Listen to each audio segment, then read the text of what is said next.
Hi guys, I'm Dana Al-Hanbali and this is Something to Consider. What if the future of wellness wasn't about hacks or trends, but about honoring the wisdom of our ancestors, the rhythms of our gut, and the food that heals from the inside out? For our guest today, that isn't just a question, it's a way of life. Once a high-powered HR executive in the energy sector, Hadil Khatib made a quiet but radical shift, not just in career, but in consciousness. After facing her own health challenges and questioning everything she thought she knew about wellness, she rebuilt her life around a simple idea, that we feel our best when we fuel ourselves with intention. And so came the Broth Lab, the Roost Rotisserie, and more recently, Kacha Matcha. Not as trendy ventures, but as living, breathing concepts born of deep reflection and ancestral wisdom. Her work is rooted in gut health, yes, but even more so in trust. Trusting the body, trusting tradition, trusting that doing less more intentionally can still mean doing something great. They are philosophies centered on the belief that food is our first form of self-care. But what's most inspiring isn't what Hadil built, it's how she lives. As a founder, a mother, and a coach, she reminds us that healing isn't linear. The nourishment isn't just physical, and that sometimes the most radical thing we can do is simplify.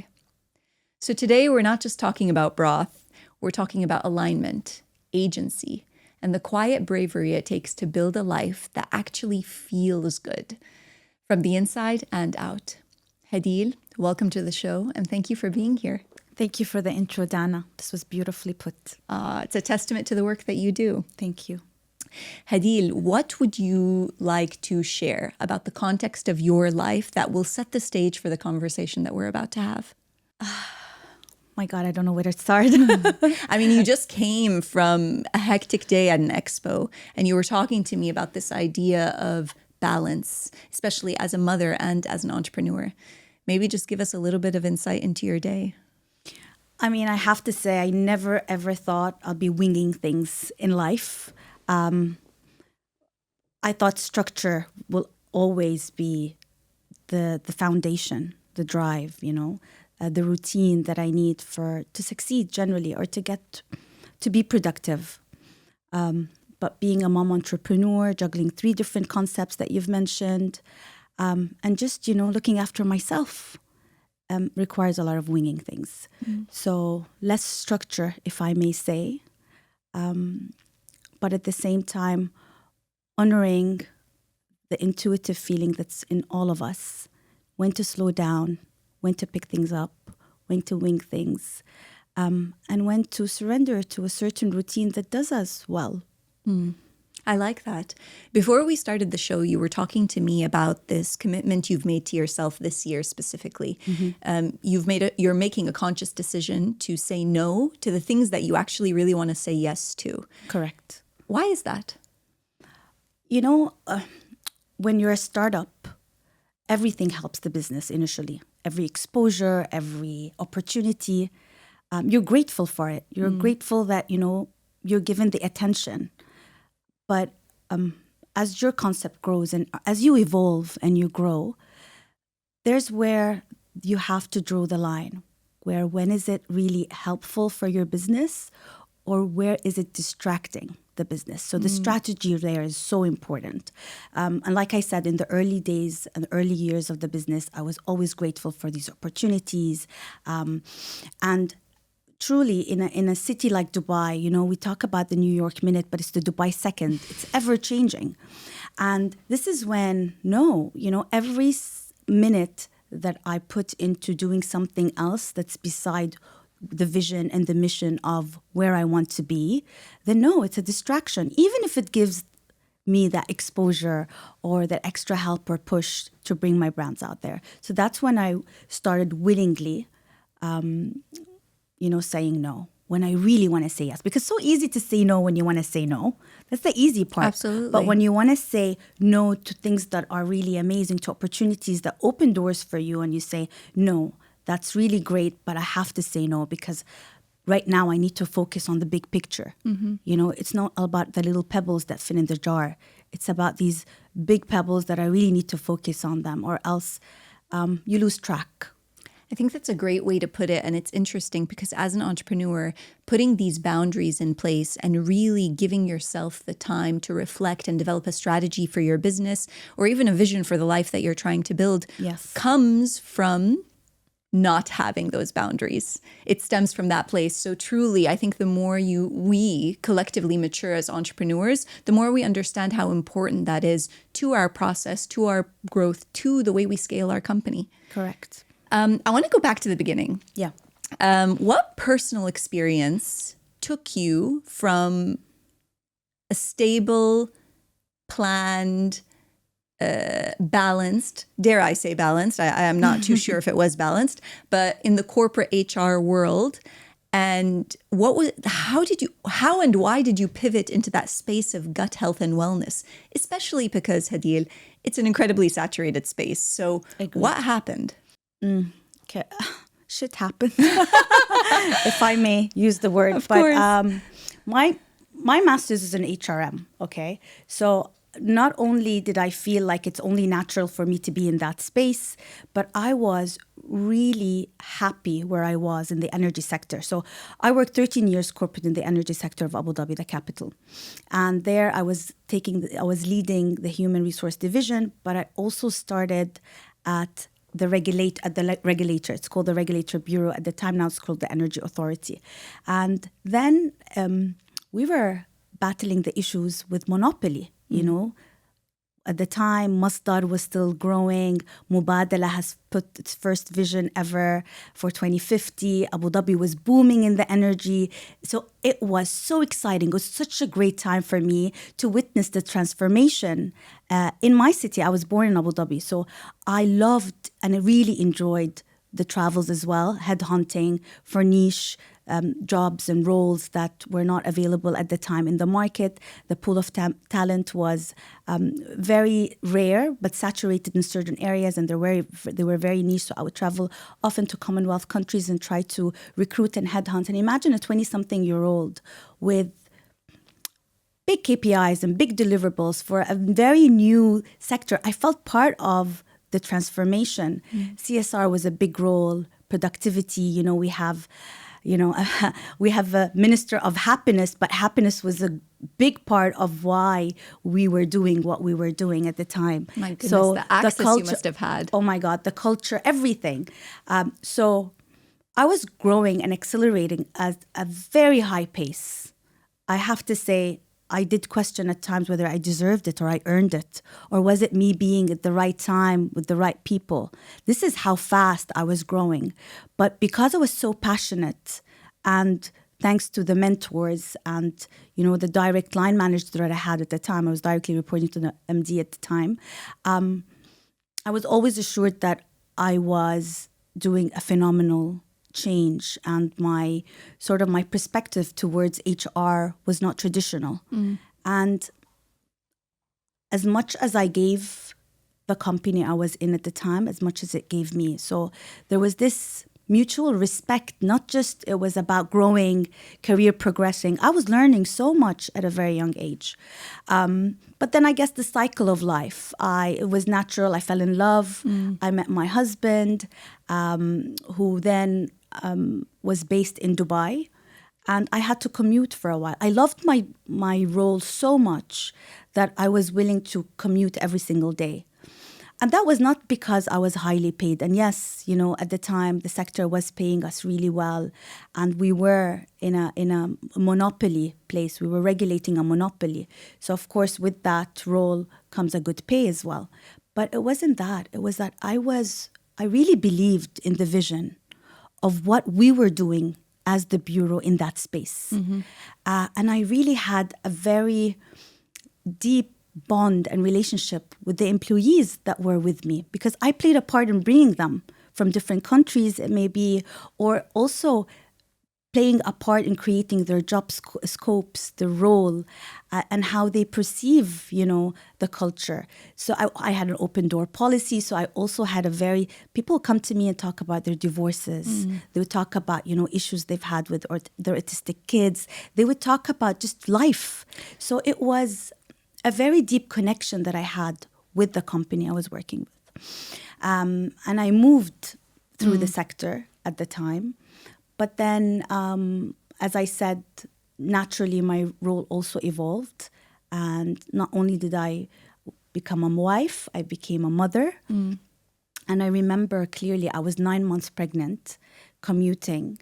And I thought to myself, what am I doing? You know, I need to calm down. Like at some point, the baby inside me is going to be out and I won't be able to, you know, run back.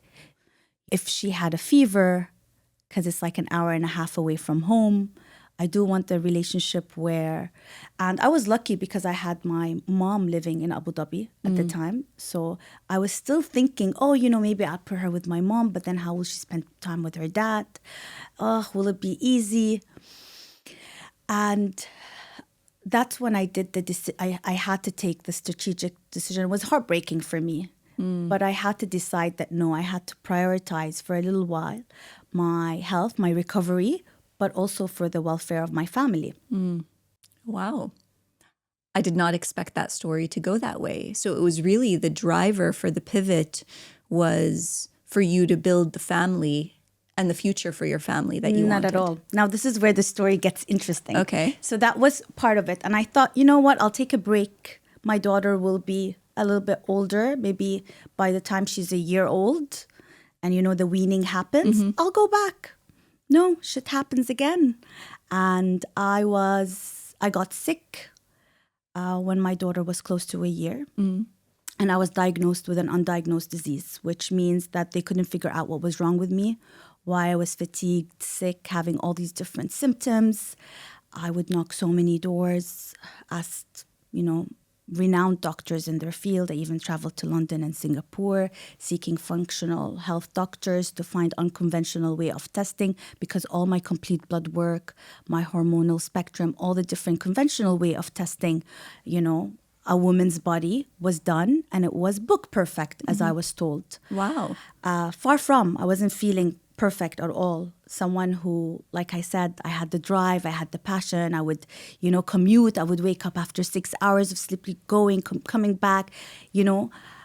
And I felt there could be many factors, but I just wanted an answer. I was so obsessed with the diagnosis that I lost track that I needed to just look after myself.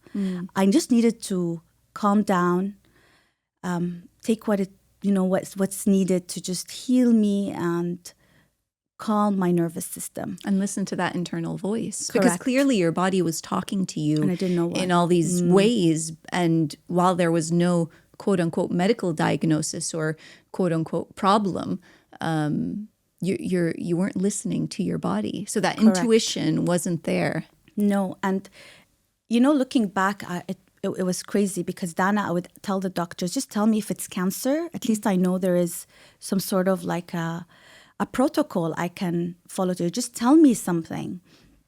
And they'll say there's nothing. Maybe it's all in your head. Maybe you're just making them up. Wow. And did they blame it on stress a lot? No, you know, they blamed it at so many things, but I guess they didn't want to just tell me we don't know. But the symptoms, just so we're clear, the symptoms were fatigue? There were different symptoms, and this is why it was a bit confusing. So there were times when I was fatigued, I had brain fog, I was having different digestive problems, and then the next day I had none of those. I would have bone ache, I would have like anxiety, or I would just sleep for 10 to 13 hours and wake up completely wrecked. So there were different symptoms.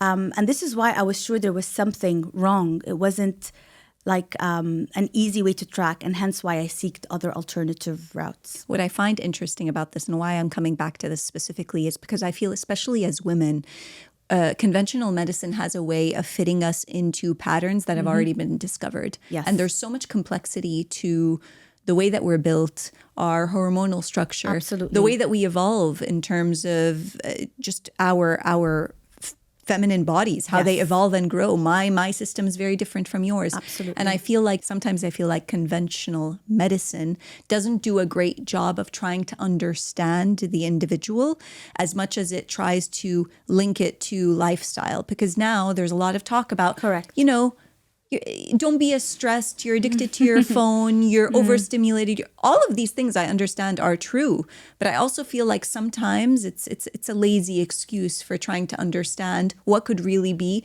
underlying issues that just haven't come to the surface yet. It's your body speaking to you. And by no means are we dissing the amazing jobs that doctors are doing. Doctors save life, and even though Western medicine, in my opinion, is really not the way to heal or long-term any chronic disease, but it saves lives, Of course. And this is where the transformation went. Like I went from perceiving Western medicine as the only way to, you get sick, you go to the doctor. He prescribes you a medicine, you take it. Doesn't work, you go back. He gives you a new one, you follow. The cycle continues. The vicious cycle continues. So how did you break the cycle? So I broke it by asking questions. Usually doctors don't like it when you ask questions. What's in that medicine? Why do I have to take it?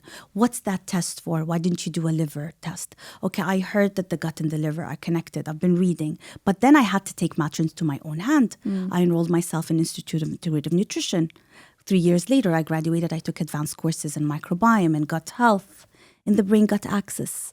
I wanted to understand more how my hormones work and how puberty age is different. We go into, our fertile years is different. We go into perimenopause, it's different. We go into our menopause. I want to learn all about it and how I can understand my body better so that whatever, like you said, health not linear. We're going to go through so many ups and downs. But how do I handle myself and take agency of myself so that if something else happens, I don't have to depend on one person who met me for a 5-minute consultation to dictate how I have to live my life and what medication I have to stay on for a number of years.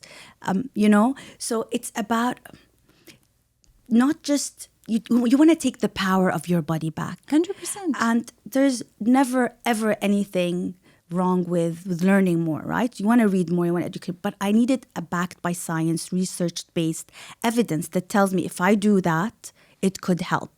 I didn't want to be, again, a guinea pig for so many years. Fair enough. I needed something that's backed by science, research-based, to tell me that, yes, this could work, and I'm willing to give in the months or the years in proving that it could work. And it took me...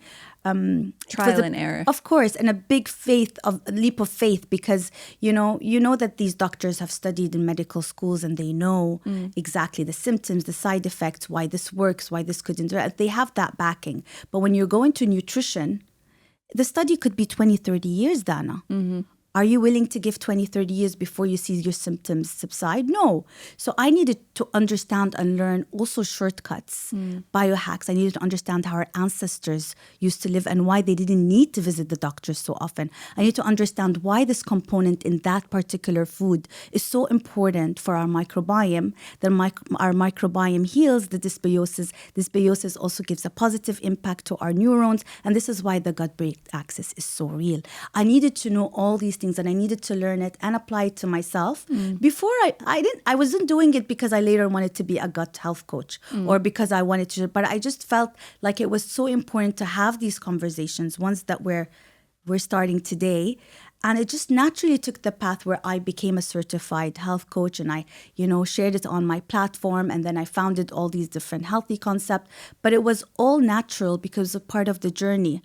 And believe me, when I enrolled, everyone was like, especially my friends, they were like, Hadil, you left a very well-paid, career and a master's degree and a bachelor degree in your domain only to do something that,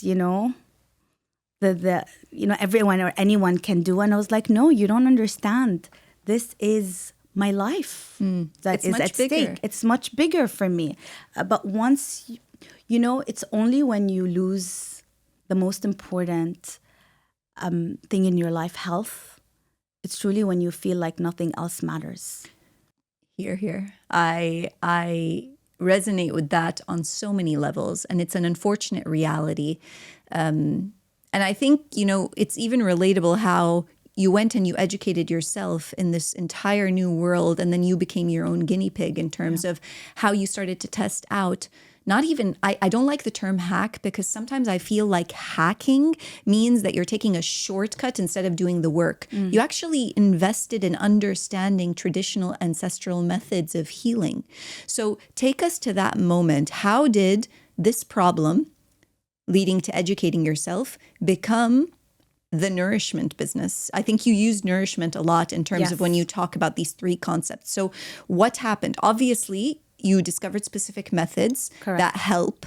How did you take that leap into starting these three businesses? I remember there was this case study where different school of thoughts in nutrition, like about 25 doctors were in, let's say, one room. And every single doctor has different sort of opinions and methodologies on what is really true nourishment means for them and how they add, nutrition as part of their healing protocols. But every single one of them was pointing towards the healing power of bone broth. No one else was negating. Some were against plants, some were against nuts, oxalates. They were saying, we were more carnivores. Some were, more plant-based, vegan diet, etc. But all of them, even the plant-based ones, were pointing towards how nourishment does come through bone broth. So I went out there and thought, okay, let's do this. Let's try to apply it. I've learned something new. And there's all these different articles that prove what they're saying. Where is the bone broth in the market? It's all, without having to mention all the names, but the mega companies own all these flavor stocks, depleted, watered down stocks, and there isn't really any bone broth that is clean, preservatives, additives, emulsifier free, that is long-simmered the way our ancestors used to do. Because when they refer to the healing power of this nourishing food, they're referring to the traditional way of having that elixir gold. And Asian countries call it liquid gold for a reason, because it have all these abundance minerals, electrolytes, amino acids like L-glutamine, arginine, proline that are not in any other food in the world. So if our ancestors 2,000 years ago were wise enough to know that you can't throw the bones of the animals you consume, that you clean them, roast them, then simmer them for 15 to 24 hours, you remove all that tallow from the top, you divide them in a way where they're easily, conveniently available to have them as soup base or to have them as just a nourishing liquid, then they might have been onto something. But now what you're finding is people don't have the time to do it the right way, but including myself. And this is why I went out in the market and said, where can I find it? It's impossible to find it. And when I started making my own, it was a nightmare. My God, my kitchen was upside down. It was... It's a process. It's a process. It's not a pleasant process. It's time consuming. It's very difficult to do. And if you do it, you end up doing it in bulk. So you capitalize on the time. What I find interesting about what you said, the way that you described making it, you mentioned this quite consciously, this idea of having to simmer it. Even the way that it's made, the fact that it takes, you said 15 hours, 15 Correct, to 24, yes. that whole process, if you take that away, does that take away from the quality of the broth that gets made? Then it's just flavor. It's watered down stock, which is what is available out of the market. Wow. You get a chicken, you boil it for 4-6 hours, you have that stock, you add it usually to your mlokhiyeh, to your bamia, to your stew, right? But that is just for flavor. You have no nourishment. Because for you to get really these amino acids, electrolytes, and minerals that the doctors are talking about is to extract it from inside the bone. And you know that analogy of the raindrop that penetrated that rock? It's exactly that. It's the long, slow, simmering process where when you pour out the broth pot, the bones have disappeared. It's part of the soup. They disintegrate. They disintegrate. They're part of the elixir. And that's the minerals, that's the abundance that you have in the soup. Again, when we have the bone marrow, it's really hard to break down the bone marrow. But they are so soft that you can even break them with your hand. And that's not because you had the fire on high. It is because of the long, slow simmering process that enables us to extract all these different minerals. And why are minerals so important? Because what I believe I had was postpartum depletion. People talk about postpartum anxiety, postpartum depression. But I truly feel what no doctor was able to pinpoint, because again, my complete blood work was fine. My vitamin D, shockingly, was high. Great for someone living in the region where we're usually depleted in vitamin D. They would tell me things like, even your vitamin D is great. Like, what are you talking about? I don't know how you're sick. But nobody, Dana, was checking my minerals. Wow. Nobody was telling me that probably the magnesium, the manganese, the phosphorus, the sulfur, that are usually in abundant in soils. But because of the way we do agriculture now, because we don't eat farm to table, because we are not in our ancestral place where we just earth heals us, where we eat the food that our ancestors, where our DNA automatically is nourished when we have it. The Gulf region gets more nourishment from dates than we ever would, because their ancestors has flourished through dates and simple, and probably cattle more than anything. And they've preserved that. And they are able more than us to do. People from the Levant are different. Yeah. And not to say that one is right or wrong. No. It's just about the understanding. Understanding what works for your body. I want to take a step back because this is super interesting. We're talking about minerals, we're talking about nourishment, and we're talking about how important this connection to what the earth gives us is required for our own healing and flourishing as humans. My question to you is, can you delve a little bit deeper around the idea of what a microbiome, what your gut is? Because I've read this a lot and I've heard of this a lot. It is literally your second brain. It is. So what does it do? Because what is super, super trending right now are gut health issues without a true understanding as to what the gut does for your entire body. I mean, is it just something that keeps failing people now because of our food diets? Is it as simple as that? That's one factor, but no, it's not simple at all. But if you think about it, when the fetus in the mother's womb is formed, what's the first thing that forms? Is it its brain? No. It's that umbilical cord, it's its gut. So Wow. I beg to differ, and I know I'm going to get a lot of heat around this, but I feel that the gut is the first brain. Wow. Because only when it's developed and the nourishment happens there in the fetus, that then the brain is developed. So if you think about it, our gut is our first brain. And look about all our emotions. When you're younger, if there's something that worries you, excites you, if you had that crush pass by, you get the butterflies first thing here. You don't think oxygen somehow stops at brain level. Yeah. It starts in the gut. You're right. There's a feeling. There's an intuitive feeling. Exactly. Yes. So I really feel like our gut is the first brain. And let's assume it's, as they say, it's the second brain. Regardless, it's as important. But when we talk about microbiome, we're talking that we are more bacteria than we're actually blood and flesh. Bacteria, the thing that we're supposed to be afraid of? We're not supposed to be afraid of, because there's good bacteria and there's bad bacteria. Okay. But the good bacteria also protect us from a lot of other diseases and issues. But the problem is that when, like you mentioned, we're so stressed, we take a few courses of antibiotic. We're eating a lot of processed and ultra-processed food. Sugar is a huge staple in our diet, let's say. We don't sleep well. We don't move well. We don't breathe well. And what happens? The good bacteria decreases. The bad bacteria takes the front line. And this is what we call dysbiosis. And the problem with dysbiosis is that it doesn't only alter the microbiome or how much bacteria is in your gut. They determine the way you feel, your mood, your emotions, your characteristic, your confidence, the way you talk and interact with people. It's crazy how just an alteration in the microbiome also affects the way you digest certain foods, and how you're not able to digest others, and how you're suddenly intolerant, or later in life you've got a new allergy that you never had, or how you react to your immune suppressor, or how you react when weather changes. All of that comes from that microbiome. It is truly what defines you as Dana.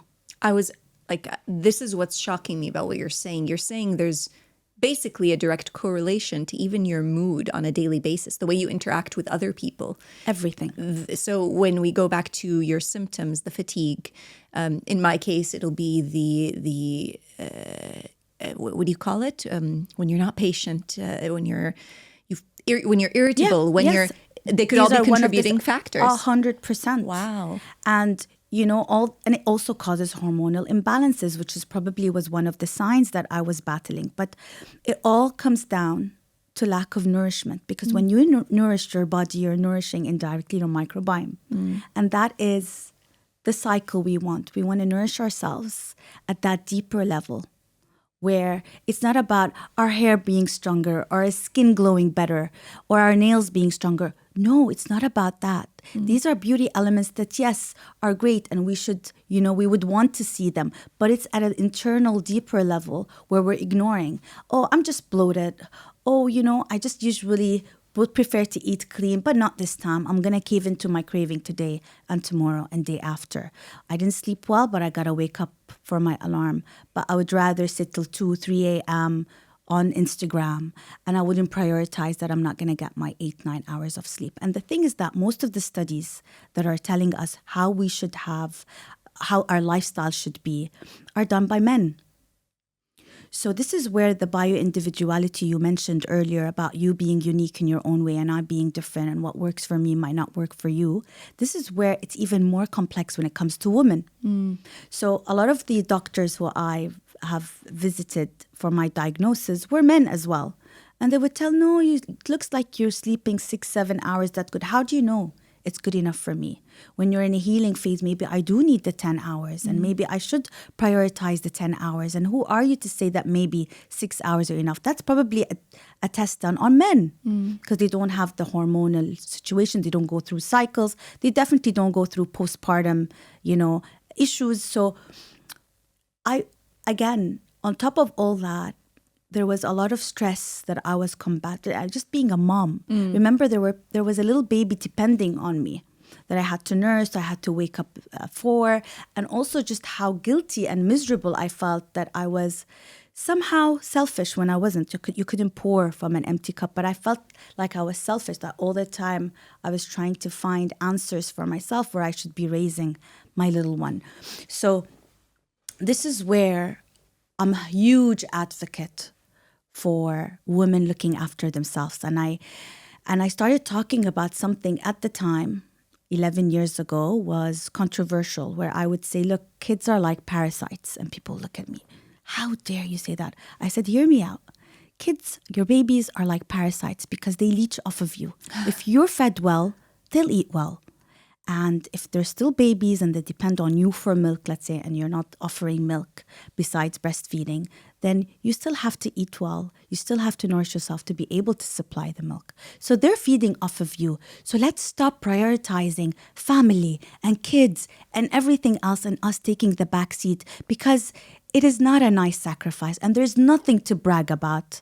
Like, I left my job for my babies. I'm so amazing. I left, I spent my years, feeling like a cow because I wanted to nurse my baby and I didn't give into the bottle, or all that shaming and judgment and feeling like we have to prove anything.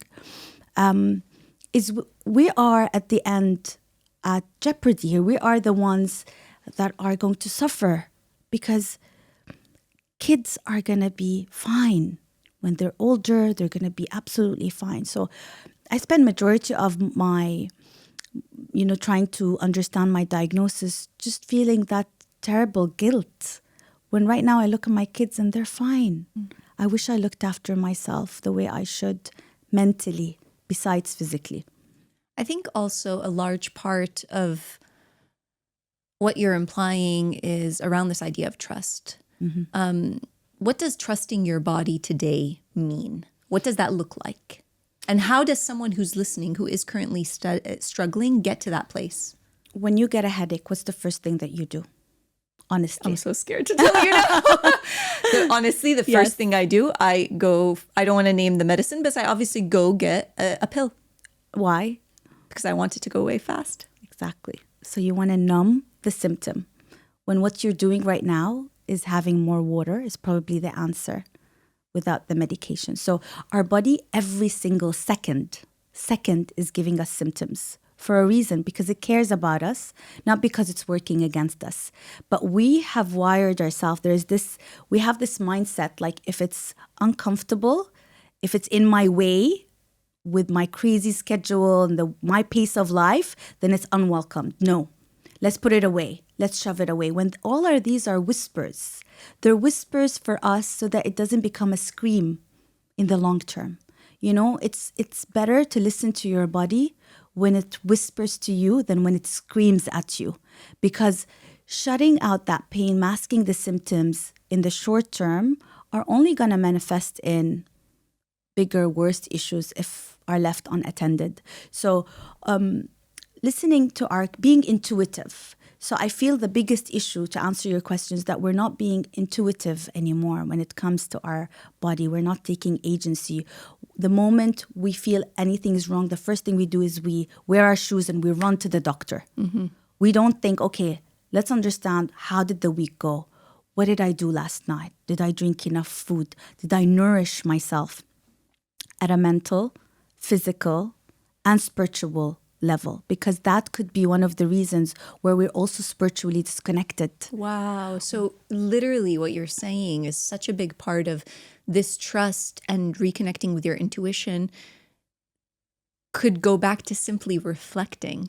That's it. It's as simple, and people talk about it as journaling, and that's kind of the commercial way of talking about it. But correct. like it's reflection. It's just reflecting. It's sitting back and just having a think, giving yourself that moment of silence to really reflect on what happened. Why am I dysregulated in this way?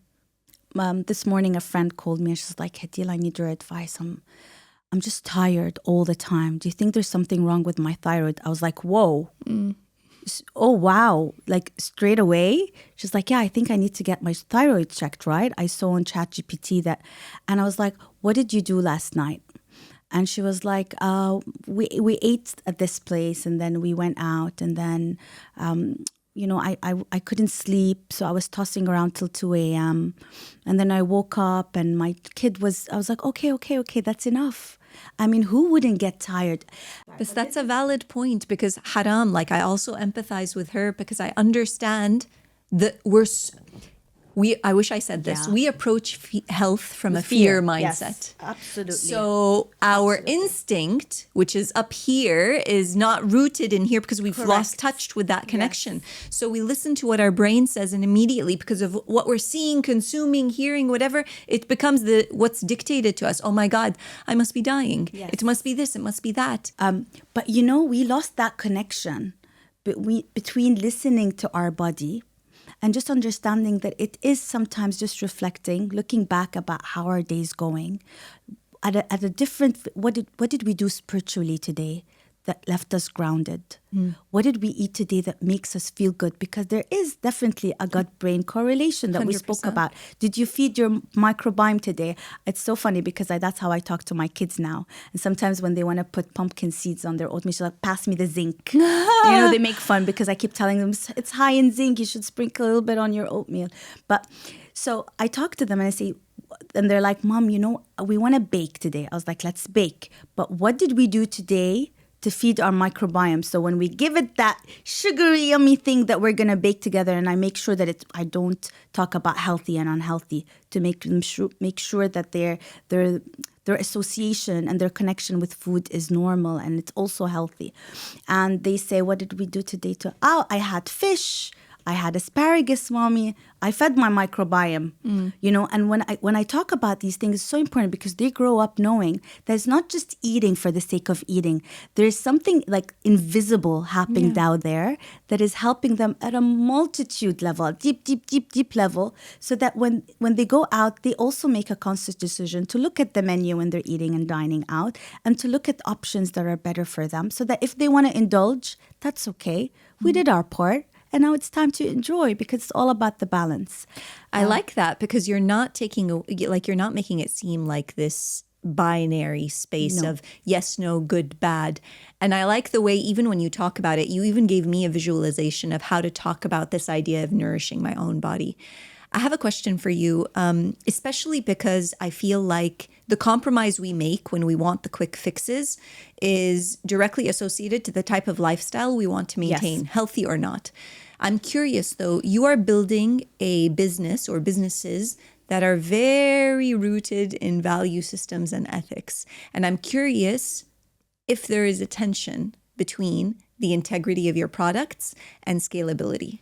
Because at the end of the day, you are an entrepreneur. So I'm curious about this. Okay, I have to be honest. If I was just wanting to build a business for the sake of building a successful business, I wouldn't have opted to opening healthy concepts. Healthy doesn't sell. Let's put it this way. Really? Healthy does not sell. And I'll tell you why. First of all, it's the issue of scalability. You are compromising on mass. When you really want to create something that's sustainable, sourced from the origin, farm fresh, made from scratch, ancestral way of cooking, you're not going to be able to mass it. And you're not for everyone. And it's, unfortunately, right now, it's still costly. And it's the likes of us that now have to invest so that in the future, hopefully, the demand is high and the prices can go down. But it's us that we have to go through that difficult, costly phase before that's the norm, I hope. But you haven't been tempted to change? Never. Never. Because that was the whole idea. If I'm going to change, I might as well close down and open something that doesn't align with myself. Then what's the point?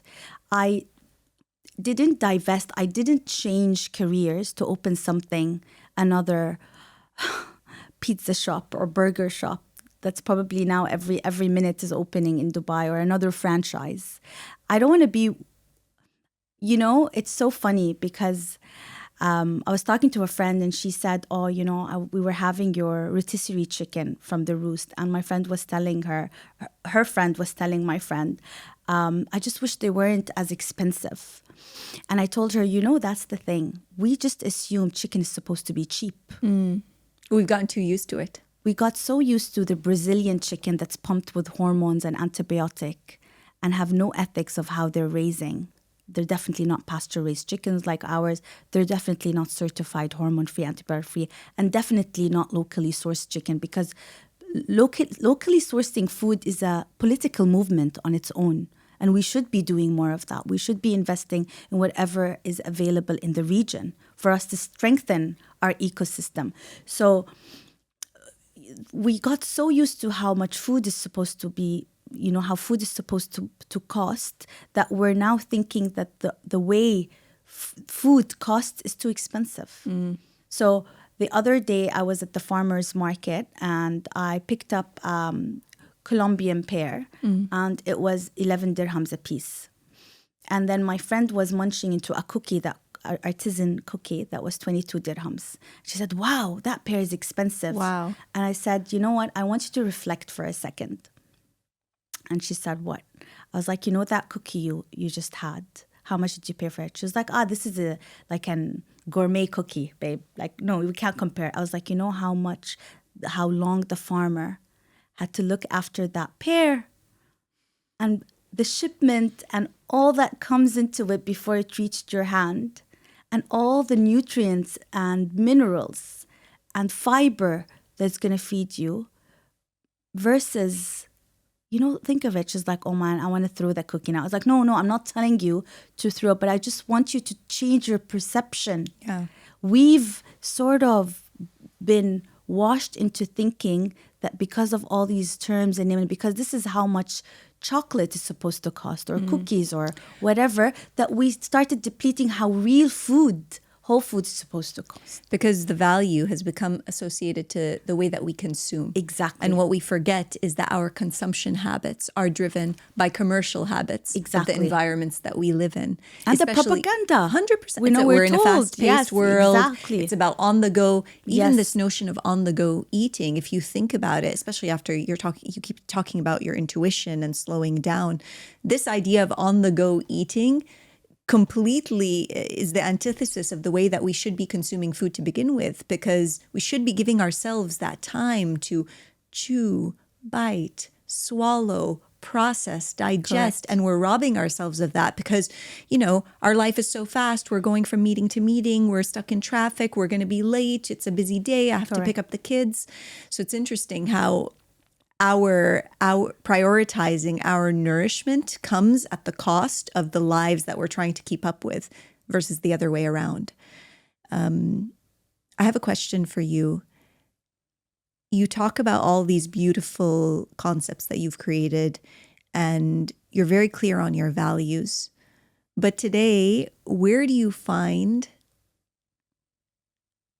the soul that you're looking for, the fulfillment you're looking for, truly? I mean, you've done a great job at building these businesses. I'm assuming your kids like you. They sound like they do. And, you know, where is Hadil's calling? Where is her soul? Where does she get her fulfillment from? I won't lie to you, Dana. I'm still on that quest. I'm still on that journey. I still don't know exactly where this journey is going to take me yet. I'm still doing a lot of soul digging, searching, and I'm still learning a lot. I know it feels like, I remember the first time we opened the doors to the Roost Rotisserie was 8 years ago. And I thought, wow, you know, it still feels like yesterday. And 5 years ago when COVID hit, imagine it's been 5 years, the Broth Lab was born. Wow. And, you know, even now after launching Kacha Matcha last year, I look back and reflect and think, oh my God, it's gone too fast. I feel like I didn't get all that I want. I want to learn more. I want to give more. But truly, every single direct message I receive saying, my God, I had IBS, I had Crohn's, I have ulcerative colitis, I had this autoimmune. My mother is battling cancer, and all she can drink or eat on chemo is one of your concepts. All of these messages. And you want to tell me it's about commercializing and going from there's no amount of money that can make you feel the way you feel when you get these messages. And I'm so grateful for the people who took the time to just share how they feel. And their feedback meant so much to the whole team, not just to myself, because sometimes they send it on the social medias, and I don't handle the social media. But when they send it to my direct Instagram, I go like, that's exactly why. At a soul level, that's exactly why I did that, because I felt like I didn't have anyone to help me out in those days. And it could be something simple as finding a concept that can send me a bone broth back, or finding a concept that can help me replace that caffeine source of coffee with a good quality volcanic soil, mineral-rich matcha like Kacha Matcha, or just a good cooked meal, you know, from the Roost. I just wanted someone to make my life easier. And it feels like that was part of the journey. I'm going to make inconvenient, ancestral, hard to create meals available so you have no excuse. You know what's interesting after listening to you for this hour, which by the way is way too short, but I find what's interesting about what you've built and the way that you talk about health, wellness. I asked you at the very beginning, you're in a very saturated space. Why would you make this decision? And I think what makes you different, Hadil, is how honest you are and how grounded you are in this idea that you don't have a finite answer. You're learning as you go, you're learning as you grow, and us as an audience are learning with you. And I think that is what is reassuring about the wellness space. And that may be a lot of why we've lost faith in, obviously not in all types of traditional medicine. We rely on them, and we always should. But we've lost faith in this idea of relying solely on traditional medicine, purely because this idea of finite, binary, yes, no answers isn't enough anymore. It's not solving our problems. So I really appreciate that. I really appreciate that you do that, whether it's in the content that you do, the collaborations that you do, which I feel like even in your collaborations, you're very conscious. So thank you for that. I usually end all my episodes on a final question, where I ask you, the guest, what would you like to ask me? Is there something you would like me to consider? I would love to ask you, as Dana, how do you perceive health? Because I'm always curious to understand how, you know, after this conversation that we've had, how do you perceive health now? Did I change anything? Would you leave the same way? Would you leave this room the same way you entered it? this is the impact I'm trying to create. And if the answer is yes, I would love for you to elaborate, because then my mission is done today. Oh my goodness. So first of all, let me start with, I was introduced to your brand before I was introduced to you. I had just moved here and I discovered your brand, and we had a little bit of an issue with the order, and your team went above and beyond to compensate for it because they wanted me to feel as taken care of as whatever it was I was going to consume in terms of the product. So I was a customer before I was what I'd like to call a friend. And I remember it took just one sitting with you, where I was sitting with you at a gathering we were both at, and you just spoke to me about what you do and the reason you do it, and this whole idea behind nourishment, which completely made me fall in love with the value system even more. So today when I think about health, I used to think about it as this idea of not being sick and being as available as possible to my surroundings, work, family, always being on, always being productive. If I'm able to do that, I must be a healthy person. Turns out when shit hits the fan and when I'm sick and when I have to take a hard look at myself in the mirror, that's actually not what health is about. Health is intuitive. Health is taking a step back and not allowing external voices to compete with what my body is already trying to tell me. My body knows what I need. Absolutely. My body knows what's right for me. Yes. My body knows what shape I should be. My body knows how my hair should look. My body knows that it's okay that, I don't fit a particular stereotype or criteria. But the journey to connecting back to that is a long one, because we've been conditioned to seek external validation and answers. So I feel like, to answer your question, has this conversation made an impact? Yes. But before this conversation, your products and your value system and the way that you are truly living, even that I don't want to say is a 100% accurate reflection, because we all have our off days, but I feel like you make such a conscious effort to practice what you preach. And I see that in what you do. And I think that is health. Oh my God. Thank you. Thank you. Mission accomplished. Thank you, Hadil. Thank you for being here. And I feel like, oh my gosh, there's so much that I would have loved to delve into more. But thank you for reminding us that we already have all the answers. It's just about looking inward, feeling, and listening. Being more intuitive. Absolutely. Thank you for having me, Dana. Absolutely. I had fun. I'm so glad you did. I'm so glad. And to all our listeners, as always, I want to thank you for the privilege of your time. I hope you enjoyed the episode as much as I did. And as always, I hope you found something to consider.